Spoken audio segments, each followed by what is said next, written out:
আজকে তোমাদেরকে জানাবো আমাদের মাতৃভাষা বাংলা ভাষা। তো সবাই কেমন আছো? আশা করি সবাই ভালো আছো। সবাইকে জানাই ওয়েলকাম। তো বাংলা ভাষা ভারতের একটি প্রধান ভাষা। আমরা বাঙালিরা যেখানেই বাস করি না কেন, আমরা নিজেদের মধ্যে মনের ভাব প্রকাশ করি বাংলা ভাষাতেই। বাংলা ভাষা যতই তোমার কথা বলি আমরা ইংলিশে হিন্দিতে, কিন্তু যখন মনের ভাব কথা বলা হয় তখন কিন্তু বাংলা ভাষাটাই প্রকাশ হয়ে যায়।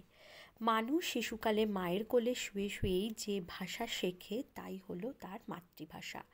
আমরা মায়ের কোলে শুয়ে শুয়েই বাংলা ভাষা শিখেছি, তাই বাংলা হলো আমাদের মাতৃভাষা। এই ভাষাই পারে আমাদের মনের আশা পূর্ণ করতে। এই ভাষার সঙ্গেই আমাদের প্রাণের যোগ। এই ভাষাতেই আমরা প্রথম মাকে মা বলে ডাকতে শিখেছি। সুতরাং যে ভাষায় কথা বলে আমরা আমাদের মনের ভাব সহজ সরলভাবে প্রকাশ করি তাকেই বলে মাতৃভাষা।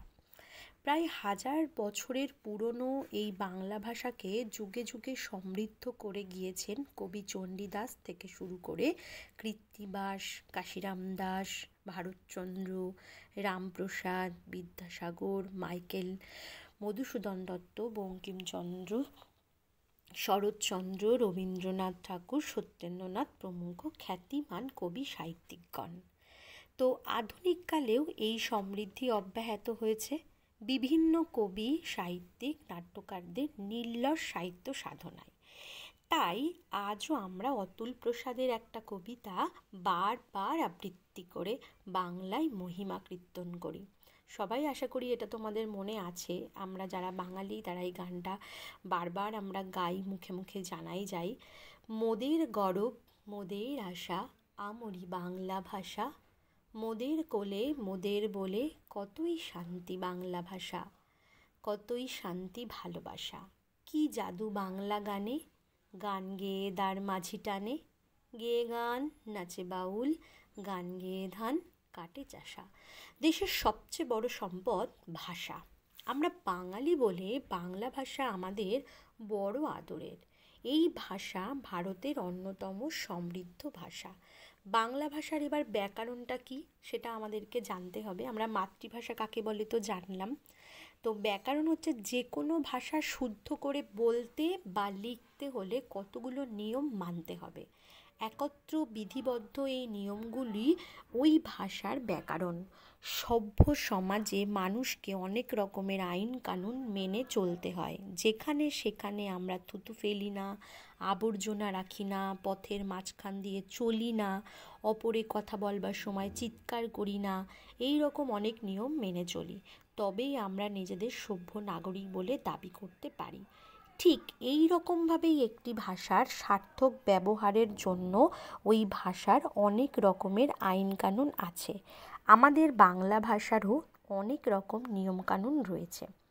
এই সব নিয়ম বিধিবদ্ধ করে বাংলা ভাষায় পণ্ডিতগণ বাংলা ব্যাকরণ রচনা করেছেন। অতএব আমরা বলতে পারি যে বই পড়লে বাংলা ভাষা শুদ্ধ রূপে লিখতে, পড়তে ও বলতে পারা যায় তাকে বাংলা ভাষার ব্যাকরণ বলে।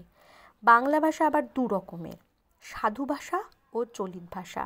যেমন ধরো, আমরা অদ্য বিদ্যালয়ে পড়িতে যাইব, এই বাক্যটিকে আমরা বলবো সাধু ভাষা। যদিও বর্তমানে এইভাবে কথা বলা বা লেখা হয় না। আরও উদাহরণ পুস্তক, পক্ষী, কাষ্ঠ, বৃক্ষ ইত্যাদি। ওপরের বাক্যটিকে আমরা যদি যে বাক্যগুলো আমি বললাম, আমরা যদি আজ বিদ্যালয়ে পড়তে যাব, এখানে এই বাক্যটা যেভাবে লেখা হবে আমাদের মুখের ভাষা সেইভাবেই আমরা কথা বলতে অভ্যস্ত। এই ধরনের বাক্যকে আমরা বলবো চলিত ভাষা। যেমন ধরো, পক্ষী যেটা বললাম সেটা পাখি, পুস্তক বই, কাষ্ঠ কাঠ, বৃক্ষ গাছ, এইরকম ধরনের হবে। তো বাংলা ভাষার ব্যাকরণ কিন্তু সাধু ভাষা ও চলিত ভাষায় দুভাগে বিভক্ত। তো আমরা সবসময় চলিত ভাষাতেই কথা বলি। এবার প্রশ্ন হচ্ছে ভাষা কি? তোমরা এটা ভাষা কি আমি আগেই তোমাদেরকে আগের ভিডিওতে দিয়েছি, তোমরা নিজেরা ওটা ভাষা কি নিজেরা দেখো, চেষ্টা করে পারো কি না। মানুষ কিসের সাহায্যে কথা বলে সেটাও বলেছি, মানুষের বাকযন্ত্রগুলো কী কী, এই প্রশ্নগুলো কিন্তু খুব ইম্পর্টেন্ট প্রশ্ন। বাঙালিদের মাতৃভাষা কাকে বলছে, ব্যাকরণ কাকে বলে, আমরা ব্যাকরণ পড়ছি কেন, তো এই যে জিনিসগুলো সেগুলো তোমরা ভালো করে দেখো, কোশ্চেন আনসার করতে পারো কি না। যদি না পারো আমাকে জানাবে, আমি আবার কোশ্চেন আনসার করে দেব। আমরা বাঙালিরা কিন্তু সবসময় বাংলা ভাষায় কথা বলি, কিন্তু আমাদের কর্মসূত্রে বা আমাদের কোনো প্রয়োজনে আমরা হিন্দি ইংলিশটাও ব্যবহার করি। তো এই হচ্ছে বাংলা ব্যাকরণ কী তার থাকলো তোমাদের বর্ণনা। তো এর পরের দিন আমরা পড়ব ধ্বনি ও বর্ণ, ঠিক আছে? স্বরবর্ণ কাকে বলে, ব্যঞ্জনবর্ণ কাকে বলে, আমরা এগুলো পড়ব। তো সবাই ভালো থেকো, সুস্থ থেকো। আজকের পর্যন্ত ভিডিওটা এইটুকুই রাখছি। তোমরা কোশ্চেন আনসার করো, যদি কোশ্চেন আনসারে তোমাদের কোনো ডাউট থাকে অবশ্যই আমাকে জানাবে, আমি তোমাদের ডাউট ক্লিয়ার করব। আর যাদের কাছে আমার মানে নাম্বার আছে, স্কুলের স্টুডেন্ট যারা আছো তাদের কাছে নাম্বার আছে, তারা অবশ্যই আমাকে হোয়াটসঅ্যাপ করবে বা ফোন করবে, আমি তাদেরকে রিপ্লাই দেবো।